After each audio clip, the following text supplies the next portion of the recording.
మనిషి పొగడతలకి ఇట్టే పడిపోతాడు. మా క్లాసులో అందరికంటే నీ హెయిరే బాగుంటుంది అంటే అమ్మాయి హెయిర్ మామూలుగా అప్పుడు దాకా ఒక స్టైల్ దూకుని వచ్చేది, ఈడు ఎప్పుడు ఇలాగ అన్నాడో 2 రోజులకి ఆ స్టైల్ మార్చేస్తూ ఉంటుంది.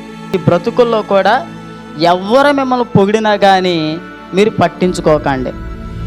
మీరు నన్ను గణపరిస్తే నేను మిమ్మల్ని గణపరుస్తానని ప్రభువు చెప్పాడు. ఆయన మనల్ని గణపరచాలి. ఎప్పుడు పొగుడుతారు తెలుసా? మనుషులు అవసరం ఉన్నారనుకోండి బాగా కొట్టేస్తారు. ఏంటది?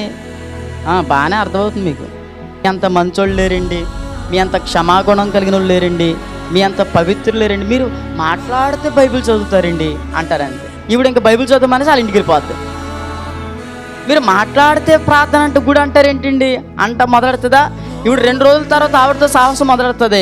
గుడి కొత్త మానేస్తే ఆవిడతోటి బ్యాంక్కి, గోల్డ్ షాప్కి, చందా బ్రదర్స్కి ఆఫర్ పెట్టారు, యాపిల్కి వెళ్ళి నారింజకి వెళ్ళి కొనుక్కోవడానికి వెళ్ళిపోద్ది.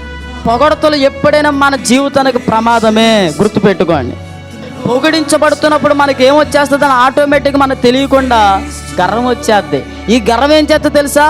నాశనమునకు ముందు గర్వం నడుస్తుంది. ఒకవేళ మీ భక్తి జీవితంలో కానీ, మీ వ్యక్తిగత జీవితంలో కానీ, మీ పర్సనల్ లైఫ్లో ఎవరో మిమ్మల్ని ఎన్ని రీతిలుగా మీరు దేవుని పని చేస్తున్నా, ఇంట్లో ఒక మంచి బాధ్యత కలిగిన స్త్రీగా ఉంటున్నా, ఒక మంచి తండ్రిగా ఉంటున్నా, మీరు ఎంత పెద్ద భారం వస్తున్నా, లోకస్తులు మిమ్మల్ని కొన్ని విషయాలు మిమ్మల్ని హ్యాండ్స్ అప్ అంటే మంచిదే, కానీ అనవసరానికి పొగుడుతుంటే మాత్రం ఈ చెవితో మనము వదిలివేయకపోతే మనము లేనిపోయిన గర్వాన్ని లోపలికి తెచ్చుకున్నవారు మొత్తం.